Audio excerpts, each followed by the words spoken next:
What's up, Internet? Welcome back to the Engadget Podcast. I'm Senior Editor Devindra. This week, I'm joined by Senior Writer Igor Bonifacic. Hey, Igor. Hey, Devindra, thanks for having me. Happy to have you here, Igor, to talk about AI. Also, producer Ben Ellman's here. Hey, Ben. Hello, everybody. Hello. And for everybody wondering, Sherlyn has been off. She's been taking some much-deserved time off after all her CS work. And we told her, like, just chill for this episode. We'll have her back soon. And I'm sure she has a lot of, like, deep thoughts kind of bottled up for us right now. But we're going to be talking about DeepSeek and the way it just kind of blew up the AI world. And I feel like this is what's happening in the AI world in general, right? Remember when the Bing chat stuff launched and we were all like, wait, Bing is good all of a sudden? Now Bing is working with AI and it can do all this stuff. And I feel like the AI news has just come at us so fast and hard that we don't have time to process. It's just overwhelming. Monday morning was like, the market is on fire. Nvidia is losing billions of dollars of value because of this one AI model coming out of China. So we'll talk about that. As always, folks, though, please be sure to subscribe to us on your podcatcher. As always, please be sure to subscribe to us on iTunes or your podcatcher of choice. Leave us a review on iTunes or wherever you watch podcasts, honestly. And drop us an email at podcastinggadget.com. We also live stream typically around 11 a.m. Eastern on Thursday mornings on our YouTube channel, so join for that. You'll get some early banter, early weather commentary that is cut out of the final stream. So, you'll miss out on that. We do some Q&A. We show off gadgets sometimes. I will hold up whatever dumb thing is by my desk, which is always fun. But it's a good time. So join us Thursday mornings. Let's get into the big story of the week, though. It's DeepSeek's R1 model. DeepSeek is not a company we've really talked about. We've talked about OpenAI and other companies working on major AI models. We've talked about the stuff from Meta and Google's Gemini. But DeepSeek is interesting because it's coming out of DeepSeek is a Chinese company. The founder was a quant. He's a hedge fund guy. The parent company is the hedge fund. What's it called? Highline? High Life? Highline, yes. Yeah. And that's kind of interesting. And what's fascinating is that they basically announced R1, which is this model that can outdo OpenAI's, was it the O1? The latest, O1 reasoning, yeah, the latest O1 model. And they trained it on older hardware. They had some NVIDIA cards before the ban, and they're using some of the cards that are like slightly slower than the more recent ones. But they trained it on older models. They trained it for very little money, reportedly around $6 million, whereas OpenAI's models like GPT-4 took them $100 million to invest in. And it's just wild. Like, it's more efficient, required less money, running on older hardware to train, and it's beating OpenAI. Igor, I want to hear more of that from Igor. Igor, can you tell us exactly like what kind of cards they were using? Is that public information right Yeah. now? So I believe it's older A100 Yep. stock, right, Devindra? Yeah. So and the interesting, I suppose, there's been a very nationalistic tint to all of this, and the interesting thing here is that they stockpiled these cards before the export controls got tighter. But what's more, I think, even more interesting is that so I saw on Twitter someone like daisy chained like 7 Mac Minis together and was running the full R1 model, which I believe is like around 400 gigabytes and like 47 billion parameters. So that's all the stuff you have to be holding in RAM, basically, to run the model. So you need to have at least that much memory to even run it. Yeah. Yeah. But so the new Mac Mini, relatively affordable to the latest Blackwell GPUs that are specifically designed for AI inference. It's interesting. It's interesting that, first of all, it's interesting. So R1, not only is it like faster, more efficient, they did this work with less training. I want to talk to you about the reinforcement learning stuff, Igor, and why that's different than what OpenAI has been relying on too.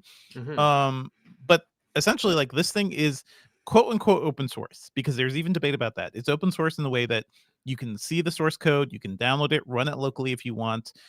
But what's really interesting is that DeepSeek's apps on Android and iPhone became the most popular free apps. They have a web service.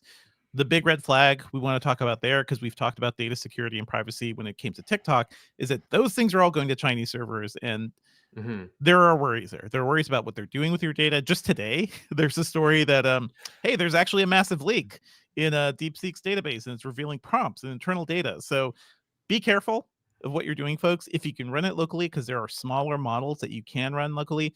It's not the easiest thing in the world to run an AI model locally, but there are ways to do it if you want to deal with some command line stuff. But it's interesting that it's so flexible. Just I was wondering, Igor, like, what did you think, like, as you were hearing this news, like, how impactful did you think this was going to be just when you first heard about it? Yeah, to be honest, at first, I was really surprised that the reaction was such that it was, Yeah. right? Like, Yes. Yes. like $1 trillion loss on the stock market, unprecedented, Mhm. right? And I think at this point, for me, the things that are impressive about OpenAI models is not necessarily the text generation. It's kind of the stuff, the tertiary stuff around the model, right? Like the advanced voice mode, for instance, and the fact that it's multimodal, and the search, right? So at first I was like, well, if it's like, I think initially people were saying it was kind of equivalent to GPT 4.0. Yeah. And I was like, well, that doesn't sound too impressive, Right. because GPT 4.0 is an old model, right? And we could have in a week or two, obviously, O3 coming out, right? O3 Mini Mhm. specifically.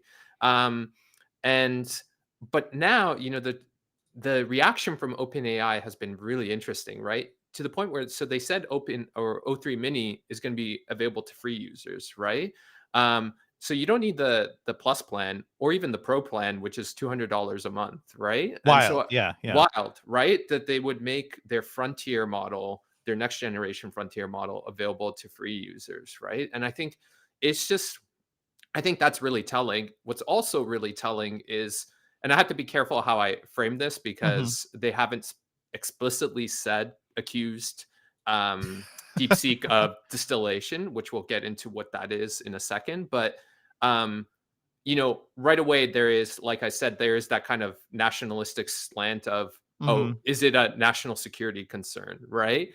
And so it's been like, in some ways, the reaction, I think, has been disappointing, because if quote unquote AGI is what brings us to the nirvana that is like the singularity and like solves all our problems, shouldn't this technology be open source, right? And shouldn't it Yeah. be something Yeah. that we share with everyone?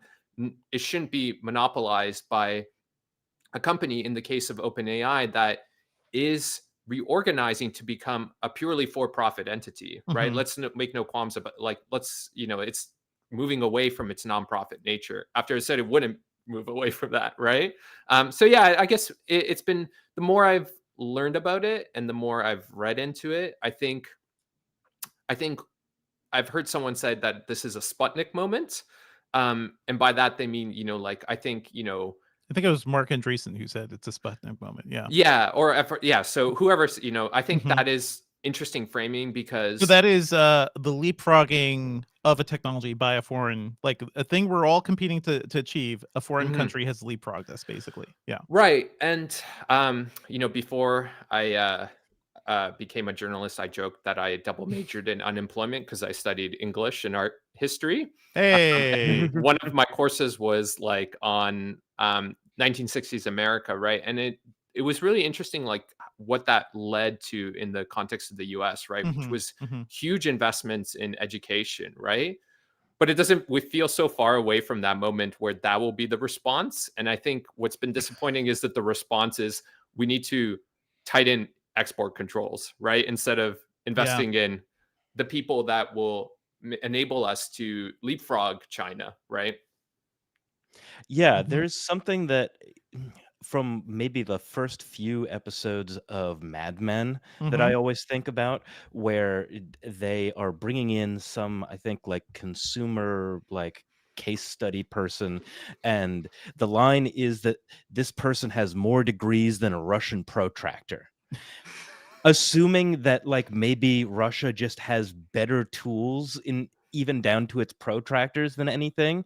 But now we're just freaking out. We're like, actually, no, we just have to make sure that they don't get the chips, or they can't like train their models off of our models. Actually, Igor, can you tell us more about distillation? Because I am so curious about Yeah, that. distillation and reinforcement learning too, because those are like two key aspects of like how this thing was built, it seems. Yeah. So with a traditional AI model, right, like you give it some examples and you either have another model grading the examples or a human being, telling the model like, hey, you got this wrong, right? Hmm. The direct reinforcement that the approach that DeepSeek is using is a bit different where you kind of just give the model a bunch of examples and tell it like figure it out. And then there's like, as far as I understand, Hmm. there's like a system that grades the results, and then the model is pushed to Yeah, kind of on accuracy, right? And so the it's model like is then grading itself. it's grading itself, right? Wild. Yeah. And so like in like I'm drastically oversimplifying this, but this would be like you ask a human being like what is 2 plus 2, right? Hmm. And your first answer might be 3, right? And then your next one might be 5, and then you finally get to 4, right? So basically this is what the model was doing, right? In very simple terms. And according, the result is that in many benchmarks, now benchmarks, we could Hmm. like have an entire episode on like AI benchmarks and like whether they're trustworthy or not. But it seems to outperform O1 in many benchmarks, specifically, ones that on math and coding. Um, Now, distillation is essentially you take a more advanced model and then you train an efficient model by giving it some of the outputs of the more advanced model, right? And so it is not a controversial practice. It is something that you can actually do, like in the terms of service for OpenAI, you can do, provided you don't use it to train a competing model, right? And so this is where the controversy surrounding DeepSeek, as far as OpenAI and US companies are involved, are like it comes around, which is that like they haven't explicitly accused OpenAI Uh-huh. of or excuse me, DeepSeek of distilling one of their models. But I think if you read between the lines, and certainly I think David Sachs, the new AI czar, said, well, there was, quote, substantial evidence of distillation. So those are like, it's so hard to say, Hmm. right? Hmm. What exactly happened here, but I have the uh, quote from OpenAI because we wrote this yeah, story. But OpenAI says we know China-based companies and others are constantly trying to distill the models of leading U.S. AI companies. And they added it was critically important for OpenAI to work with the government to, quote, best protect the most capable models from efforts by adversaries and competitors to take U.S. technology, which I find hilarious because our That really headline for this is OpenAI suddenly thinks intellectual property theft is not cool, actually, amid DeepSeek's rise. And this is the same company, like Sam Altman has said, that we cannot progress AI. We can't build AI models if we can't just like consume all information, right? If they yeah, had to pay for everything they consumed, it would just not be possible. Therefore, it's like the moral imperative is to let OpenAI swallow up as much data, everything it can, without paying anybody.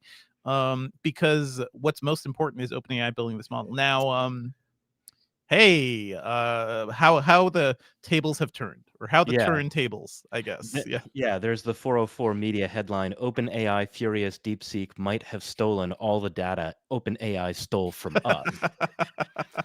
yeah, But my other big question, Igor, is Mhm. that when you're talking about distillation, it really, like, the image that comes to my mind is that very like simplistic diagram of the human centipede, where it's like, there's one mouth and then another mouth attached to like the back end Let's of the not first evoke person. human centipede. But It's like too early for how that. It's 11:27 a.m.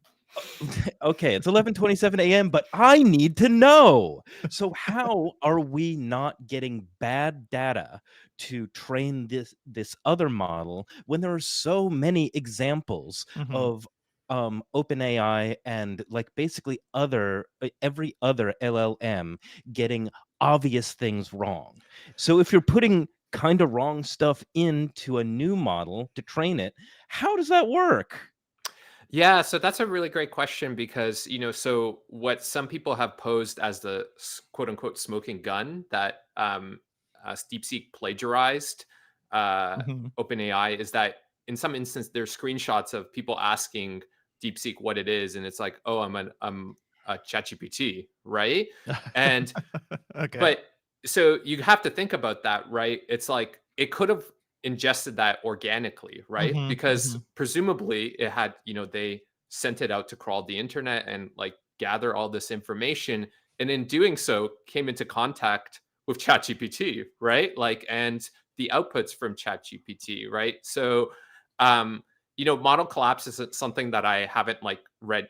I need to read more into, but like certainly I think um as far as generative AI comes, it is certainly a concern. And it's mhm. really interesting, before we started recording, I talked about like DeepMind, and they created it's called GenCast.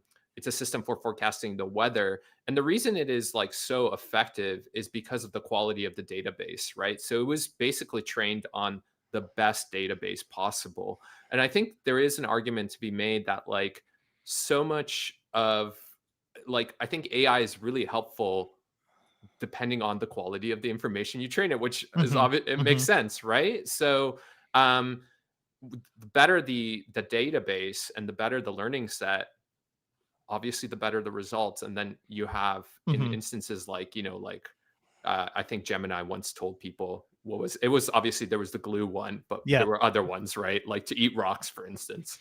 Isn't this just like this is evolution? This is the Mhm, evolution of the AI industry, like building upon everything. This is the This is the scientific process of people building on existing discoveries, except it's just happening faster. mhm, One thing I mentioned that there are concerns about how open source this is. I did say that the code was available. It's not.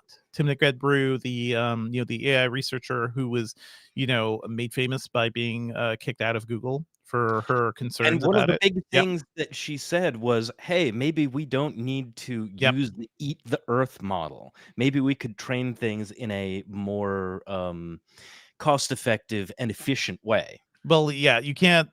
I think maybe Google may be thinking twice about that, but she posted that for something to be open source, we need to see one, the data it was trained on and evaluated on, two, the code, three, the model architecture, four, the model weights. And DeepSeek has only given us three and four. So we don't know exactly what it was trained on. We mhm. don't see the code. That was my mistake. We're just kind of seeing the end results. It's sort of like it's almost like The Prestige, right? Except you're only seeing the end. You're only yeah, we don't know exactly how. I'm not gonna spoil that movie. It's an incredible movie. I'm not gonna spoil how this person moves from one place to another, but it happens, trust me. And that immediately got people freaking out. I think we're gonna see some information here, like perhaps distillation was a part of it. But also I feel like this is what's going to happen. Like we have made this progress. Other companies are going to build on that progress, and these are the AI industry has also been facing this sort of standstill, right? Like people were worried that the models aren't progressing as much as they wanted to.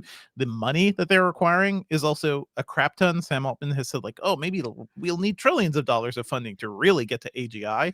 And I That think sure this does thing alone, sound like, mhm, "Please just give me money just give me specifically." money. Just give me And we money. were Yeah. Yeah. talking about Stargate before last week, Not the and movie, the stupid yes, project. yes, we were Yes. talking about the project, the enormous Yeah. data centers in Texas and whatnot, Hmm. and they said 500 billion. Now there's information out that, like, nobody knows how much money has actually been raised. Yeah. Yeah. Yeah. So, I mean, the estimate I read from the information was 19 billion each of them, right? Hmm. Which Hmm. is a lot less than 100 billion that Okay, they're so supposed just to And a have lot less than 400 upfront. and 500 billion. Yeah. 480 billion to go, roughly. Yeah. Basically what they've been doing, like what the AI industry is doing in the US at least, has been buying a crap ton of NVIDIA GPUs, the fastest ones, pouring as much money into that, pouring as much investment into that, like tons of money, tons of GPUs. Let's just crank it. Let's just crank, the AI training and everything. And that's kind of how we've gotten to where we are. The R1 alone proves that you could do it in another way. You could do it more cheaply. You could do it more efficiently. It's sort of like Tony Stark built this in a cave with a box of scraps, and that's kind of what the R1 model is. I've done some like comparison of it. I had it through the website. I had it write a review of the original iPhone in my voice, and it did a pretty decent job. Actually, not too bad. I feel like I'm easily commodified at this point. But it took 5 seconds for it to write like a 400-word review. Oh I did wow. it over on ChatGPT o1, took like 30 seconds. The review was very similar, but it took a lot longer. And it was like noticeable too. Like DeepSeek was like bam, bam, bam. Here's like 5 paragraphs of text that are logical, kind of in my voice. Actually, it like brings up things I do. They both kind of begin in the same way because they frame it as like, Steve Jobs on the stage saying this is a transformative device. Like I would probably do it something like that. And it did like a similar thing, but DeepSeek did it for free and it did it much faster. And I think that's like a big moment. I'm never going to use this stuff to write text, but it is interesting that just doing the work, this one seems to be faster, Now, I have to ask though, did it make an allusion to Christopher Nolan's best movie? The Prestige? Yes. It did not. It did not. But I would. Yeah, No. listen, if these AIs really know me, if you're doing it in my voice, I will like pull a movie reference out of nowhere to like explain something. And that's Exactly. that's how Yeah, that's how the I'll sort know. of thing that AI can't do. Mhm. Also, really curious that OpenAI is still trying to get more money. SoftBank could put another $25 billion into OpenAI. That was a headline from TechCrunch just yesterday. And what? Because they're Hey, still but only we're under able attack. to like generate a review in Devindra's voice 25 seconds slower than this new model. Therefore, we need the money. Go ahead, Igor. Yeah, I will just say, just to qualify, like the fact that it's slower is not necessarily indicative of Yes. bad performance, because that is kind of the the The headline reasoning feature. model, right? The reasoning model, right, is Mhm. that it is purposefully designed to take its time a bit slower because it is reasoning through it. It's DeepSeek not, reasoned faster though. DeepSeek is yeah, also a reasoning model. So I'm yeah, like, I do get that because I remember when O1 launched, there was like some things may be slower than earlier yeah. versions of GPT, and I'm like, okay, if you're actually, I hate using the name reasoning model because it's not reasoning. It's just like it is calculating this in a smarter way than it was before. Mhm. But it's true that DeepSeek is quote unquote a reasoning model, and I feel like it got like I'm reading it, and I would, yeah, I could see myself writing both of these reviews, except one was produced much faster. I also have to say, like, every time I see Sam Altman get out and say something, I gotta say, he is just a guy. He is not an AI researcher. He is not a genius AI programmer. He's barely a programmer. I covered his first startup, which was like Looped, I think it was. Like one of the dumb location-based things. It was nothing. It was absolutely nothing. But he I have rose through the ranks at I have Y so much to Combinator and talk elsewhere. about. Yeah. Yeah, I But he have so rose through much the to ranks at say. Y Combinator and elsewhere, and like because people liked his attitude, and he's just apparently very forceful and kind of a jerk. But he is just a guy. He is not an expert in this stuff. So it really rankles me to see him like basically making these broad proclamations for what AI needs, for what it will take for us to get to quote unquote AGI. AGI doesn't exist. This is a whole like religious pursuit by a lot of these people. That's Okay. Yeah. exactly Yeah. what I've been thinking for a Yes. long time. Like, he is no specific luminary in the field Mhm. of AI. He just happened to be hanging out at the lottery ticket factory. Well, Lottery ticket he factory had being Y Combinator. Y And he was Combinator, like, and he "Oh had yeah, friends. Yeah. this is the best thing to put all my eggs in." Like, the way that he is a billionaire is not necessarily off of OpenAI Mhm. specifically, although it's definitely grown his net worth a whole lot. The reason that he's a billionaire is because he has small stakes in a bunch of other companies that came through Y Combinator. Mhm. Mhm. I mean, there's that, but also I just gotta reiterate, he is not building anything here. Like, he was there to help found this company, but this nonprofit as it was initially, because the whole point of OpenAI is like, we got to build the AI to stop the bad AI in the future. And they were bringing up all the Terminator illusions. They were bringing up AGI and everything. This whole organization started with a fantasy to basically, we have to build God before God kills us. So it is wild that this is the timeline we're living in. Not just what's happening in the White House, but also just what's happening in business and elsewhere. Anyway, I could go on about this. Igor, anything else you want to mention about R1 Yeah. and kind of where it puts the industry at this point? I mean, the thing, Hmm. like, the thing I would say, just to close the thought you two had was like, I've heard Sam described as a Jedi hype man, and I think that's, like Too really much. too, like maybe giving him too much credit. Uh-huh. But to like, I think to everyone, I would really like, the most important uh, announcement that OpenAI made recently was, detailing its plan to become a public benefit Hmm. corporation, Hmm. which is just essentially it is a for-profit entity, right? And one of the things that they said is like we need to be less quote bespoke, and to ensure like return on investment for our investors, right? And so I think like that really shattered the kind of, I mean, it was always a farce, right? That, they Yes. were quote unquote Yes. doing this for public good, right? Like, I think there is, we'll, and as it relates to DeepSeek, like, I think there's the jury's still out, like, if anyone developing AI is actually in it for quote unquote the benefit of humanity, insofar as they're really in it for the benefit of themselves, right? Yes. Like, Yes. if AGI is a real thing and it is as transformative as we've been told, then like that is the most valuable technology in the history of technology, right? And whoever controls that is obviously going to have untold wealth, if right? we So if we do create, like, if we make that leap to create the true AGI, this is going to be like a her scenario, right, where the AI is just like, oh, these people suck.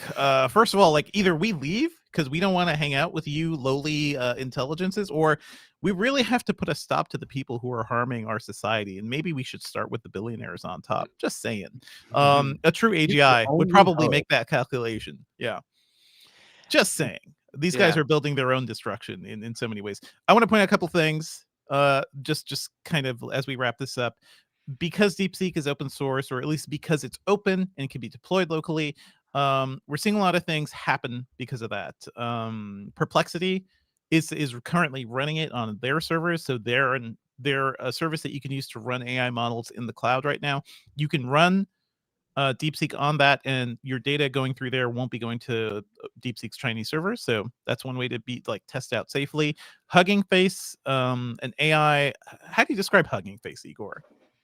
They like collect Honest, models. I don't yeah, know. I believe so. Yes. Yeah. I was not familiar with them until this week. So, Oh yeah, they're. yeah. I mean, I love their name. I love. They're Yes. essentially like the friendly AI company because they're trying to do AI with like the benefit to humanity, or at Mhm, least doing AI well, is kind of front and center for them. So they're also working on reverse engineering R1, mhm, rebuilding it from scratch in a way that's more open. Because we didn't mention this. If you run R1 through DeepSeek servers, you're going to be limited. Like, you're going to be limited by what the Chinese state allows you to. So if you search about Tiananmen Square, if you don't search about, ask what happened in 1989. don't Yes. ask like those questions, you will get no result.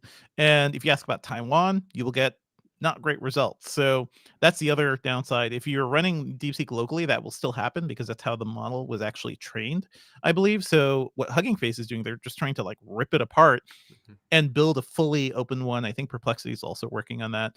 But that's what you can do when you have quote unquote open source. When you're more open than the rest, let people work and remix on what you're doing.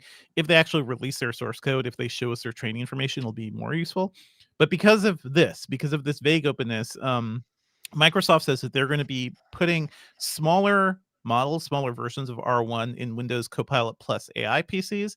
That's kind of a cool thing. That's like a thing that just couldn't have happened a couple of weeks ago because you can't just scale down OpenAI's models as easily.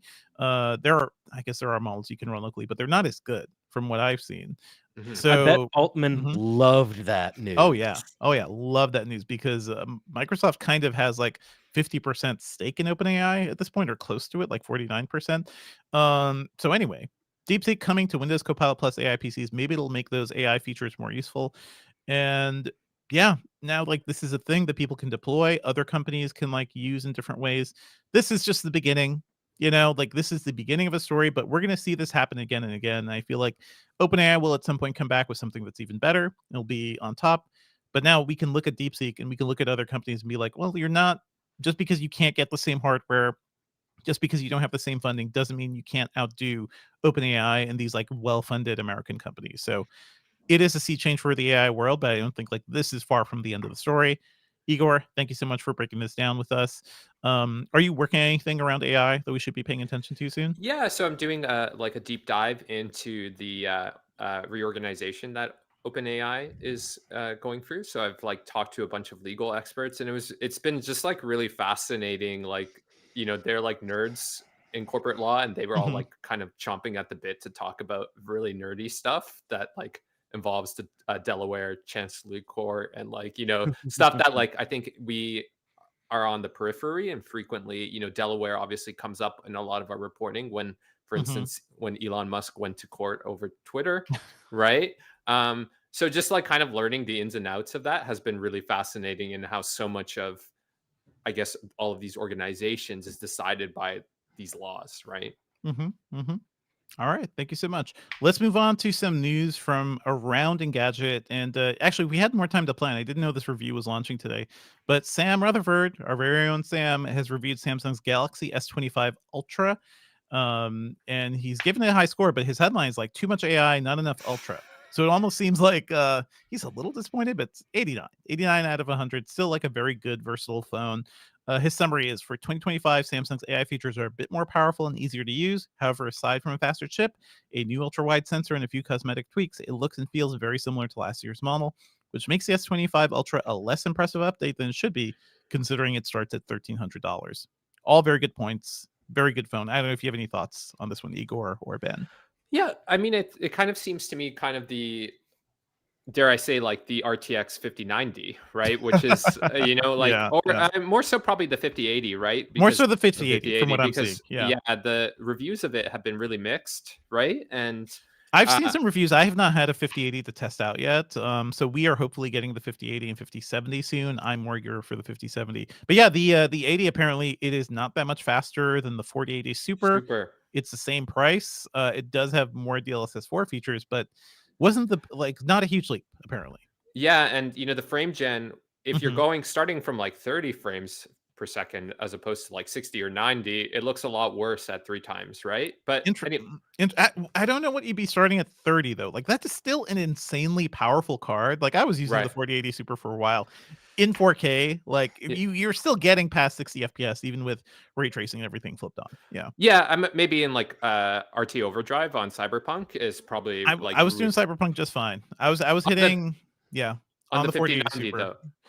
On the Oh, 40. 5090, I was Yeah. getting like near 250 FPS with full frame gen and everything maxed out. On the Hmm. 4080 Super, I was Hmm. playing Cyberpunk between 100 and 120 FPS, Okay. all maxed out with like single frame gen, Hmm. like one single frame. So I don't know if anything. What's getting 30 FPS for somebody on a card like the 4080? Yeah, I can't like Yeah. aside from yeah. So, um, but to return to Hmm. the Ultra, and I mean, like I felt like when I was writing our story about Galaxy AI, I was like, Yeah. like that was like I think in a way like I was like I got the headline for what the phone is like a lot of this AI, like yeah, it's like marginally better, but Hmm. Hmm. um it feels like Samsung is like just, and more broadly the smartphone industry is a bit out of ideas, right? Because all of the easy hardware gains are just gone, Yep. right? Yep. We're so far beyond that golden age from like 2007 to what, like maybe the iPhone 10 was like the golden age of like iteration I where think like the true golden age was like, yeah, beginning launching with the iPhone, but maybe until like I would say the iPhone 5, the iPhone 5S, because once we hit right, the iPhone 6, 6, it was we were just like, bigger. it's bigger. And I Yeah. actually think that design was a step down from the The iPhone 5S in so many ways. I still And have a 5S, yes, and yeah. it is, yeah. And but yeah, like generation to generation, year over year, Mhm. the updates were incredible, right? Like, yeah, you had like a bit of like, there was antenna gate in between, there was like Bend gate, Mhm. whatever. But like, you know, the other day you and I were talking about like Samsung's first like OLED screen on the Galaxy Nexus and like Mhm. how bad it was, the pentile screen, right? To now the point like these OLED screens are like, I just want OLED everything, I just want right? OLED everything. I Right? mean, yeah, it was bad, but it was still like, I guess the iPhone looked better at that point, but Samsung was so far ahead of everybody with getting OLED in so many things. Like the Galaxy Tab S, the initial Mhm. line from like 2012, 2013, those had really good OLED screens. Like I used those things for years because it just looked better than the iPad. But I think that Mhm. was probably still Pentile, maybe like an updated version or something. But anyway, where are we? Yeah, so the AI features just feel like, yeah, the mobile industry is kind of, not really progressing much. That's how I've been feeling with the PC industry too, like Copilot Plus and everything. I have had many chats with Microsoft over the last year, and every time Mhm. I sit down and say, "When is this going to be useful?" Like you are betting your entire company on Copilot. You made the PC companies change the keyboard button. Some people like having a right control key. Um, you made all these changes around this thing which you don't even fully control because it's Copilot's based off of OpenAI stuff, and it's not useful. Like Yeah. recall is still in preview only on some systems. I don't really like it, to be honest, and I don't care about the queries. I don't care about image generation. I don't know how you feel at this point, Igor. Well, I mean, the real disappointing part is that Windows 11 is like a like flaming dumpster fire in terms of like just like for instance, like we've been, talking about the Nvidia, right? And it's like Mhm, I use my computer for work and I use it like I'm Eastern European, so like mhm. PC gaming is literally in my bones, right? Like and You dream in Stalker, basically. yes, like and like, you know, Aaron was joking the other day that I have an Aaron encyclopedic Saporis, our executive editor. Yep. yeah, Mhm. knowledge of small factor form cases. Yeah. So like the thing about Windows is just so it's like there's like I would love if they did something better with DirectX 12 or just Mhm, gave like mhm. more access to the metal and like because like how many games have I had to like just like live through like shader optimization and then the shaders don't even like pre-cache properly. Yeah. And That's then me every time I launch Dragon Age, like, optimizing those shaders.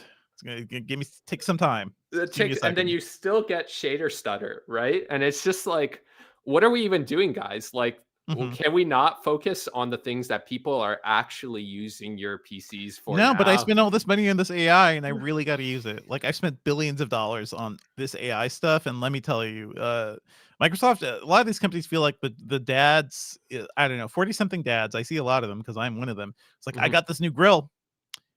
I'm gonna be grilling. Okay, we mhm. invested all this money in this grill. Every day, like every night, we're gonna have something from the grill because I made this investment. And I'm not gonna look like a fool. Okay, so that's kind of where I'm coming at this point. Uh, yeah, check out Sam's review of the Yeah. Galaxy S25 Ultra. Let us know what you think at podcasts@engadget.com. We've got some news to run through. One thing I want to point out real quick.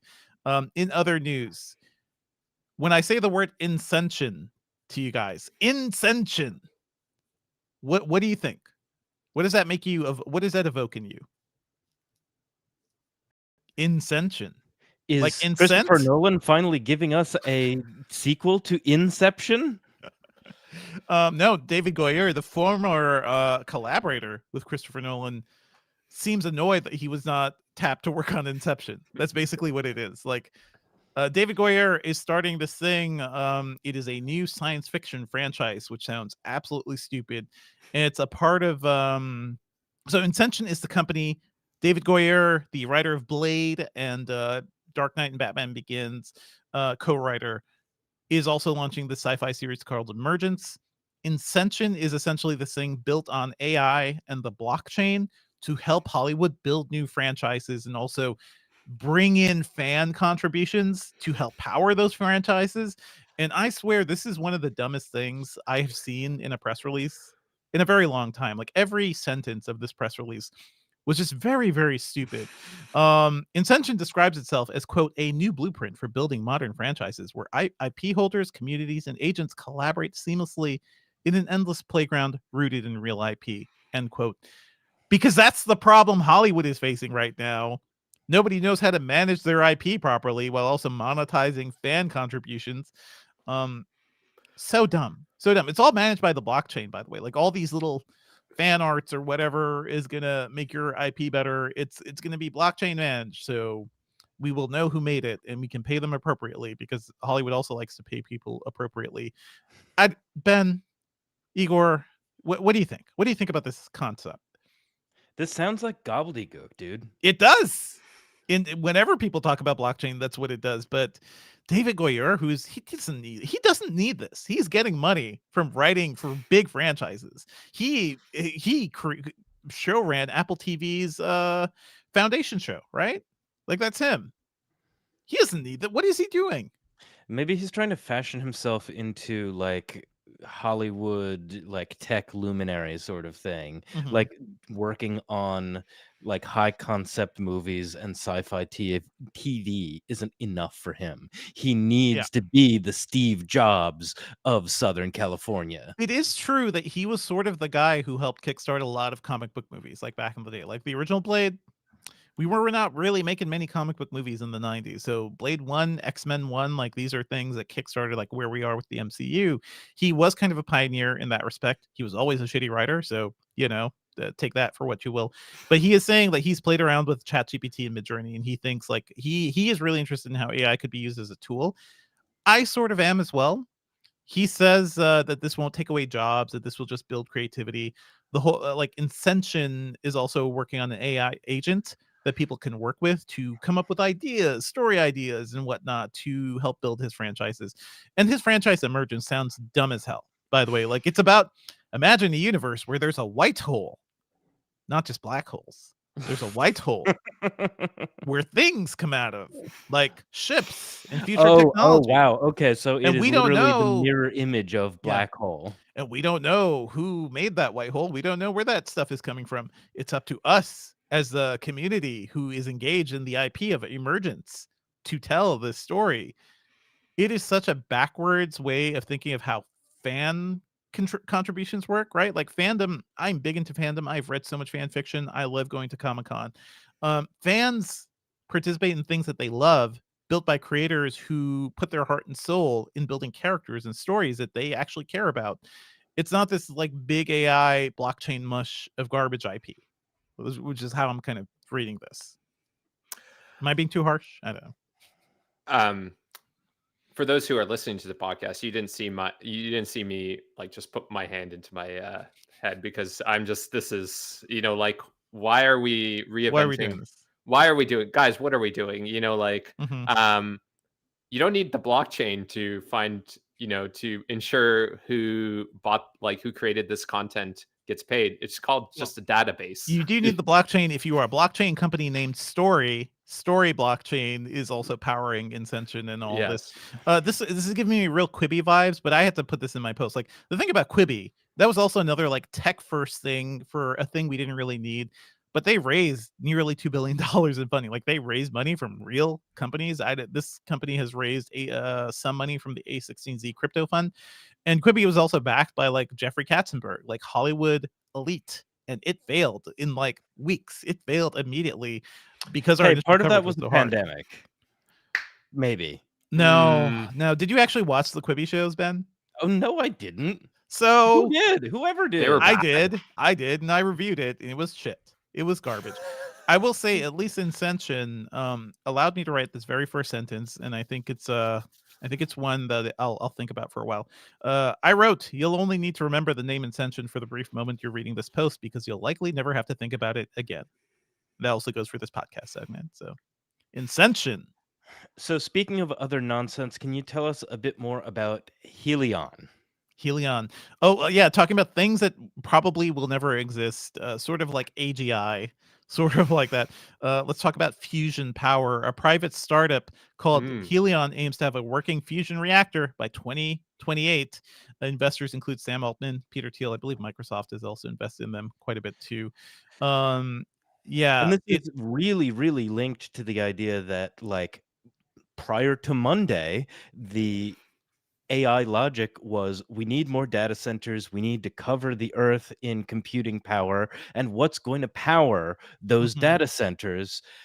we had like Google switching a nuclear energy plant back on specifically to power their AI ambitions. Mhm. And now they're like, okay, well, we need even more power and we would like it to be cleaner. So, Helion, like, here's a startup that could like produce some power for us. But I think Mhm. as Steve Dent said in the subhead to this article on Engadget, Mhm. um, Altman and Peter Thiel think the company can do it, but historically, the odds aren't great.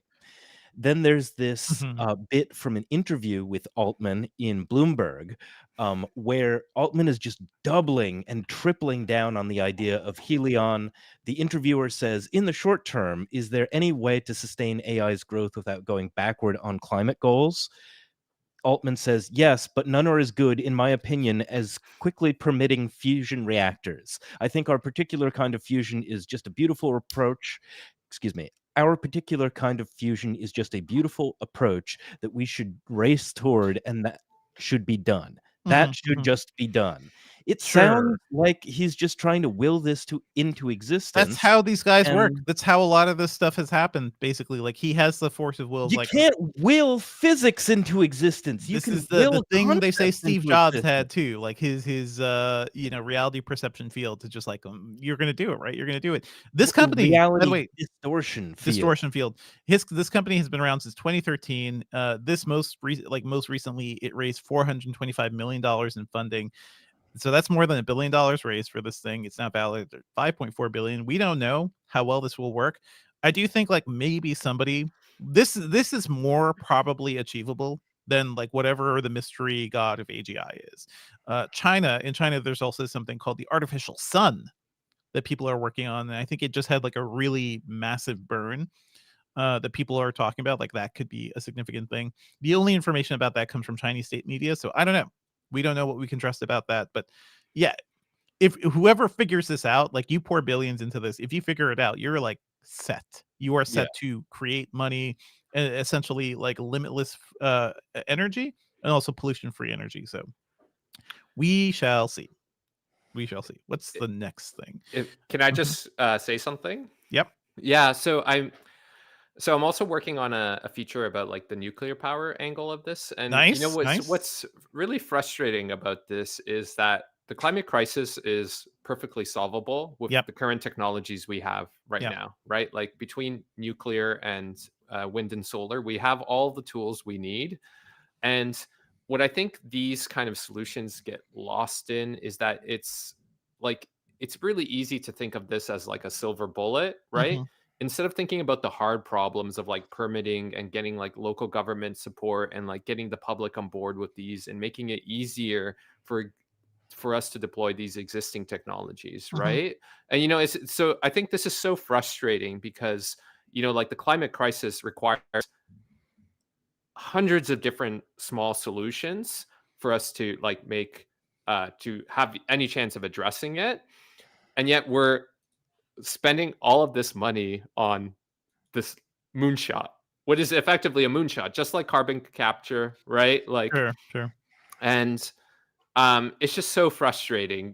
Hmm. And I just wish they would put some of this money and force of will Hmm. into actual meaningful change that will help people. To I don't know to credit, but they have certainly poured a lot of money into nuclear too, like Mhm. nuclear technology. Bill Gates has been talking about his like the small Yeah, the little reactors and stuff peewee nuclear forever. The reactors. small, yeah, I modular nuke. I was like a big proponent of that stuff for a while because it took a while. That was before solar like really blew up and before solar panels like got so efficient as they are now. Mhm. Now I'm even wondering like is it even worth it? It is 2025. It takes so long to do anything with nuclear. Like it takes a long time to build and approve a nuclear plant. Here in Georgia, we just opened up I believe a new reactor of one of our existing Mhm. plants and it took forever. And it Mhm. added a ton of money to all of our power bills and we don't like a lot of the money that the state invested to make that thing possible has just like seemingly evaporated into like the political appointees who pushed it or something too. So But wouldn't that it's a also long be true conversation. of fission or fusion? Sorry. It would potentially be, but you know what? At least fusion wouldn't leave us like tons of radioactive waste that will be a problem for centuries. Like that there In are fact, it would concerns. make Yeah. helium that is Yes. We really need. difficult to get anywhere else on Earth. Yeah. So I do think like the sort of like calculus for me has changed personally. I do think like as a society we made a real mistake giving up on nuclear as we did in the 80s and the 90s. And like that investment should have been back then, getting us to a point where we could like get into real true renewables. But even now, I'm like, I don't know. I kind of see the point in going after fusion, but people are chasing nuclear. And I think nuclear itself, like it'll probably be easier to we don't know.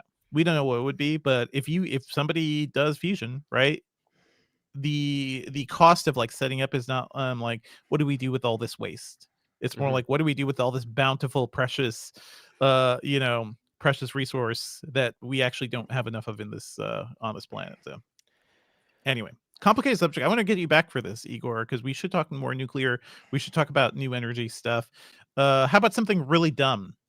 To round out news, Google has classified the U.S. as a sensitive country alongside China, Russia, and Trump. Or after Trump's Gulf of America comments, Google Maps is also renaming the Gulf of Mexico to the Gulf of America in the U.S. because that's the world The we live reasoning in. behind that is that Google's like, we just go by what the US government data says, Sure. as if this isn't a way of currying favor with a highly petty administration when Google still needs a whole lot of like government cooperation Yeah. for any number of things that it wants to do. Absolutely true. Absolutely true. Now we can't trust maps because Trump. We can't trust maps anymore. So whatever, guys. Let's just move on to other stuff. I'm working on watching a lot of stuff from the Sundance Film Festival. I'll bring up some of those in my pop culture picks. Igor, anything you said you were working on this nuclear power thing? Anything else you want to shout out? Yeah, I recently this kind of dovetails into the pop culture picks, but I recently published a preview of a game called Citizen Sleeper 2. And if you know, Nice. Yeah. yeah, so if you want to read or play really good sci-fi, um, I think this is literally the best to That like first game was incredible. Yeah. incredible, right? So if you haven't played the first game, it's incredible. The new one comes out tomorrow, and the creator Gareth, he is just like such a wonderful, kind, gentle soul, and has so many ideas about like it's really a game that touches on like how we live in this moment, right? Mhm. Where it's seemingly everything is like difficult and going wrong, and it really, it kind of points to community and stuff. But it was just like, if you loved the first game, Dev, you will love the second game. It is Mhm. really just like the writing is just impeccable. Like Awesome. it is just such great vibes. And yeah, so you can check out my preview there. And yeah. Awesome. Awesome. Thank you so much. Well, yeah, let's get into our pop culture picks. Anything else you want to mention, Igor, beyond Citizen Sleeper 2? The final episode of Silo was Oh Chef's yeah. I Kiss. need to catch up. Yeah. Yeah, you need to catch up. Yeah, that's it for me. Okay. I'll shout out a couple things from Sundance, which I hate to do this, unfortunately, because it's like these movies will not be available to watch for a while. Sometimes it takes a year for these things to find distribution. Sometimes they never get, distribution at all. But I saw this movie called Obex, directed by Albert Burney, who did this movie a couple years ago called Strawberry Mansions. Obex is very cool. It's a black and white sort of retro tech thing. It's about a guy, a very loner guy who does not leave his house. He lives in a world, it's basically set in like 1989, I think, or late 80s, but he has a Mac computer. He is surrounded by VHS tapes. In his living room he has 3 CRTs stacked on each other where he watches VHS movies and he watches TV and everything. Like, he is a guy surrounded by old analog technology, which I just kind of love to see. For a living, apparently he makes ASCII art portraits. So like people will send him photos and he will just like tap tap tap at the keys to like map out an ASCII art image, and then he will print it out on a dot matrix printer and send it back to people. Just kind of a wild setup. But he finds this game. He sort of finds himself. The game sort of takes over his life. His dog is, I don't know if it's kidnapped or his dog basically goes missing in the game, and he has to go back in and get it. It's very lo-fi. It's reminiscent of Pi, reminiscent of Eraserhead. I feel like narratively it could do more. It could do more to like bring us into his world or his line of thinking. So it's a really cool aesthetic exercise. I don't know if it's fully successful as like a character piece, but it's cool. It was a really cool watch. It's called Obex. I could see this being on Netflix or something and being a midnight find for a lot of people.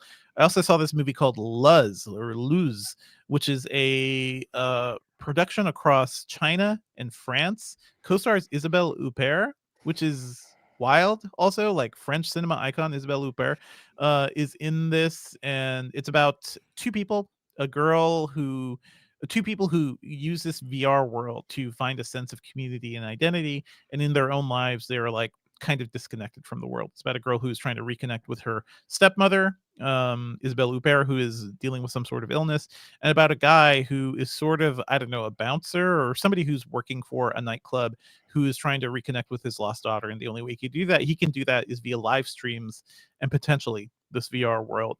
It's really well shot. I think the way they produce the VR imagery, this movie is directed by Flora Lau.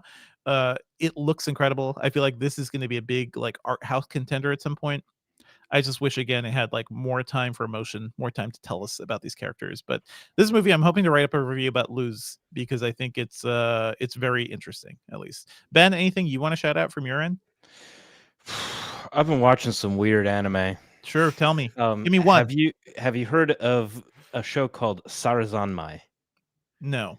It's about 3 middle schoolers who get turned into kappas, and I didn't know that there was an aspect of kappa lore where you like kappas steal a like fictional organ from the Concho area. Let's just say that. Sure. Kappas are like the river monsters, right? Yeah. Yes. Yeah. I knew the part where you needed to like make them bow to like get the water to fall out of the cup on their head. I didn't know about the rectal bit of it. So nobody predicts it. It's sort of like the raccoons in the Ghibli movie. Yeah. People don't know about Tanuki lore because if all you know is Tanuki Mario, they're just like, oh, isn't that cute? He's got Tanuki a little goes tail. places, Yeah, you don't, but you have to read up on the full lore to see how spicy it can get. Yeah, so this is really, really, really well animated and just so bizarre. It's the most anime I've watched in a long time. More than Dan to Dan? Really? That's I haven't seen Dan to Dan, so you gotta see Dan to Dan. Yeah. When's the new Watanabe coming out? That's this year, right? That's soon. Yeah. They were previewing that. And apparently the news from him, Shinichiro Watanabe, creator of Cowboy Bebop, all his stuff exists in the same universe. And that's kind of how I've always thought of it, but I'm excited by that. Anything else, Ben, about this? Is a crazy series. You should watch Dan to Dan if you want some anime-ass anime. Okay. You gotta watch Dan to Dan. Talking about Dan to Dan, like yes. I'm talking about Dan to Dan, like and you went ahead and watched a series about Kappa? Really? Come on, Ben. Anyway, I think we can wrap for this week. You want to read that one off? Yes. Then? Yep. Okay, that's it for our show. Our theme music is by game composer Dale North. Our outro music is by our former managing editor Terrence O'Brien, and the podcast is produced by me, Ben Ellman. You can find Igor online at... Where can we find you? Yeah. That's Blue Sky so it's just Igor, Igor, Bonifacic, Bonifacic at Blue Sky. And yeah, I quit Twitter, so that's the only place you can find me. All right, and you can find Devindra online at... You can find me, I'm on Blue Sky. I'm at Devindra on Blue Sky, Mastodon, all over. I spend most of my time at Blue Sky these days. I'm on TikTok if you can find me there. We produce like some videos that we push to the Engadget channel. I also talk about movies and TV at the Filmcast at thefilmcast.com. And if you want to send me some suggestions of anime I should watch that is very strange, but hopefully not gory, you can find me at heybellman.bluesky.social.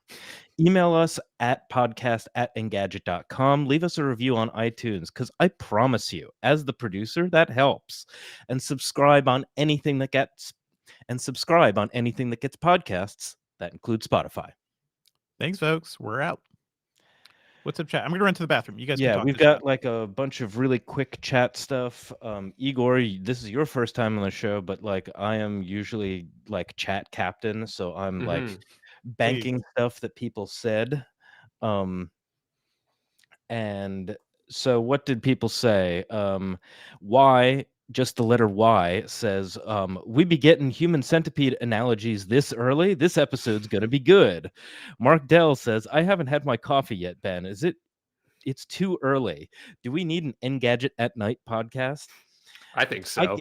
I can just tell you that this is the first thing that I thought about. I thought about that diagram of the unbroken alimentary canal going through 3 different people. There was I'm one also CES, if I could just sorry to interrupt. There was one CES where Slack broke, and instead it was on Discord, and it was Mhm. just like Engadget After Dark. It was like the funniest the team has ever been. It's probably because they knew that, like, that Discord server was spun up by, like, someone on their, like, private email, right? So you Yes. didn't need to submit that to, like, any HR stuff. Yes. Um, uh, so I'm also wondering whether or not we're going to come up with some kind of new nomenclature for AI models that are trained off of or distilled from other AI models. So, is it possible that in the next couple of years we could see, our downstream model that was trained off of X, Y, and Z? There's your free nomenclature. Call it a downstream model. I can't wait for the Engadget E1 model downstreamed from whatever. Then we've also got Antoango says that the US will pump tons of money into AI, and DeepSeek and Alibaba will just update with a newer model. Yeah, I think some people were calling DeepSeek R1 Timu AI, and that just sounds like a little bit racist for some It reason. is kind of it is very I don't know. It is accurate. Isn't it accurate? I mean, it depends on like the full suite of connotations that you intend, Mhm, because I mhm, think some people are coming at it from the point of view of, okay, yes, this was, produced cheaply just the way, Alibaba and Temu items are produced. But mhm. like then there's a question of quality also, and whether or not you trust things that come from China. Like it could get kind of But do you dark trust and things that come bigoted. from Amazon, I would ask? Yeah, with the way review bombing has gone, and man, actually, I haven't even seen any articles about the near certainty that so many Amazon reviews are written with these LLMs Mhm. now. Oh, 100%. Yeah, there's I forget, I think it's called Fake Spot. There's this add-on that can like it claims it can detect the fake ones, and then it Mm. parses out Allegedly. allegedly, right? And then it parses out the real ones and gives you an actual score. And when you get the actual score, they're all like terrible. Yeah. Although, like, how likely is it that people aren't that creative? So, like, it would be really nice to be able to find, something that can really tell whether or not content is AI generated, especially text. But it seems like that's really hard to do. Well, we're gonna have to actually tap into AI to do that. It is a it's a thing that's gonna happen. But yeah, it's gonna have to be an AI power tool. Yeah, and then we have Declan saying that the AI industry reminds him of the monorail episode of The Simpsons. Very Classic one. much. Oh yeah, and Bryant Mitchell, really big thing from Bryant Mitchell, said that DeepSeek showed Americans weren't really competing on AI; they were just enjoying their monopoly. Mhm. Hmm. And like that's the kind of frustrating thing, right? Like if America could genuinely compete on an open market, then maybe we wouldn't see a situation where there were like export controls Yes. out on chips, or basically the federal government trying to guide a TikTok sale just because American social platforms can't compete the same way.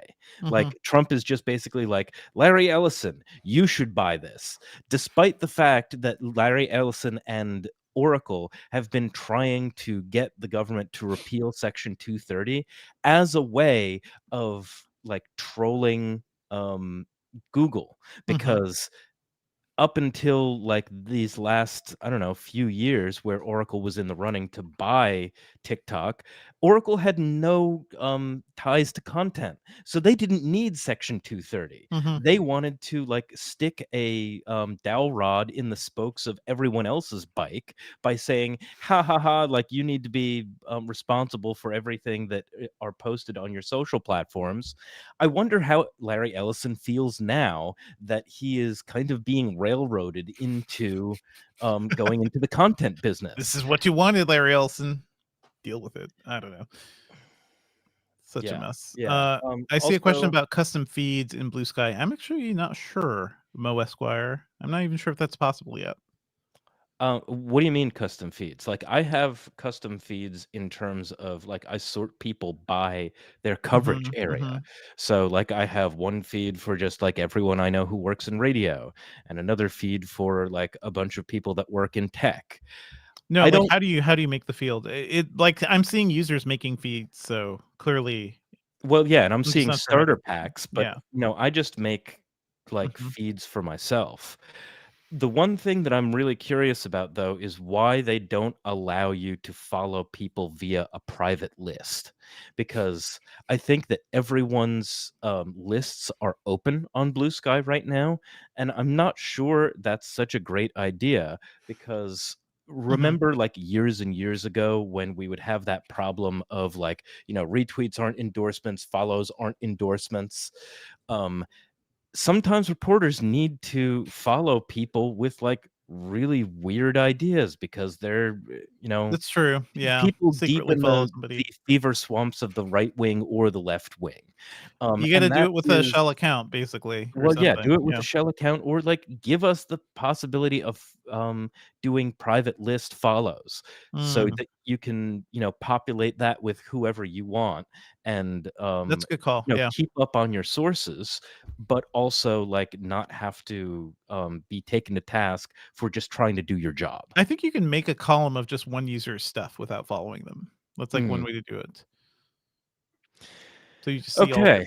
Yeah. So anything new from anyone in the chat? I think we I need to think wrap we're up, good. but We get a wrap.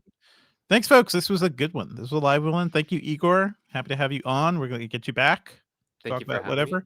Certainly. So, good to know that you have thoughts on nuclear power and everything, because that is something. It is hard to talk about sometimes because people have I don't know, specific viewpoints on that. It can get you in trouble. Also, if you talk about nuclear in the wrong way. Oh, But actually, yeah. in fact, give me 1 second to find Uh-huh. this thing.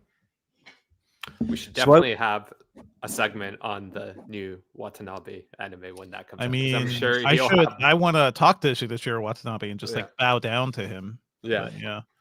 so a couple years ago, I was visiting some family in Florida, and let's see if I can hold this up to the camera here.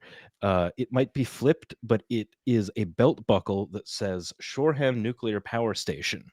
And this is a power station that was actually never fully engaged Mhm. on Long Island in New York, because it was being built right around the time of Chernobyl. And Yeah. then nobody wanted to do anything related to nuclear energy. But they must have made these belt buckles for, the people working on the energy plant. And so it has all these interesting little like specs about how much power that it could output, like when it was Mhm. at running at full capacity and everything. And so We that were so close. now this is Chernobyl like ruined the everything. Rabbit R1 of belt Yeah. buckles. Well, at least I know the rabbit actually got to launch, right? That Yeah, thing didn't. that's true. Yeah. It got to see the world. Mhm. Okay, so I think that's it from us. OBS is by Devindra. Camera switching is by Devindra. I'm the chat captain. Igor, thank you so much for spending time with us. Chat, you make the conversations better. I wish we could talk to you a bit more. These last few episodes have just been so packed. So much is happening all the time. 2025's yeah, Yeah. so, like, what a long year this January of 2025 has God. been. So, thanks again, and we'll see you next week. Later, folks.